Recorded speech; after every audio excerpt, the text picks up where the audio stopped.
દરેક નીતિની સામે કાયદાની રીતે ઊભો રહેતો SSK ન્યૂઝ ચેનલ।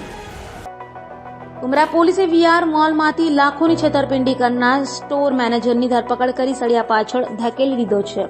ઉમરા પોલીસે VR મોલમાં એસિસ બ્રાન્ડ શૂઝ શોરૂમના સ્ટોર મેનેજર માલિકની જાણ બહાર શૂઝ કપડા સહિત બિલ વિના સસ્તી કિંમતે બારોબાર વેચી ₹16.29ની છેતરપિંડી કરનાર પ્રશાંત ચોખાવાલાની ધરપકડ કરી છે।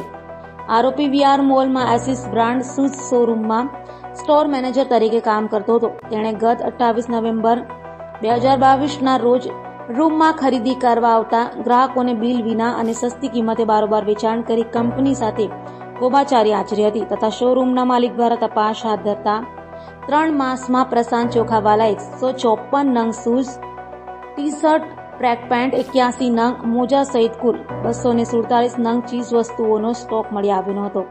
જે મામલે તપાસ કરતા પ્રશાંતે ₹12,29,059 મુદ્દામાલ કંપનીમાં જમા નહીં કરાવીને ઠગાઈ આચરી હતી। જોકે પ્રશાંતે શોરૂમના માલિકને નાણાં પરત કરી દેશે એવી વાત કરી હતી, પરંતુ નાણાં કે મુદ્દામાલ પરત નહીં કરતા અંતે પોલીસ ફરિયાદ નોંધાઈ હતી।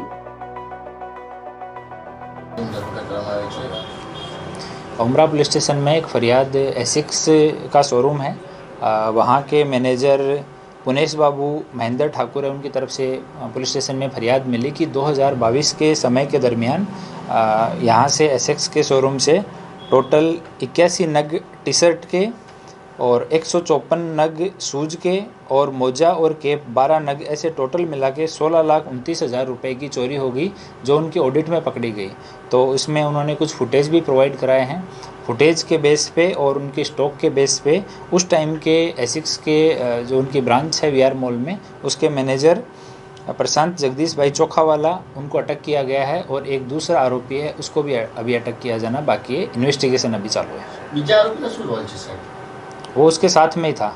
ये दोनों, इनका MO ऐसा था कि वो थोड़े सस्ते दाम में ये सामान बेच देते थे और बिल नहीं देते थे। तो इस तरह से करके उन्होंने इतने रुपए का कंपनी को नुकसान पहुंचा। सर कितना समय गाળો હતો આ ઘટનાને અંજામ આપ્યો? लगभग 8 महीने का।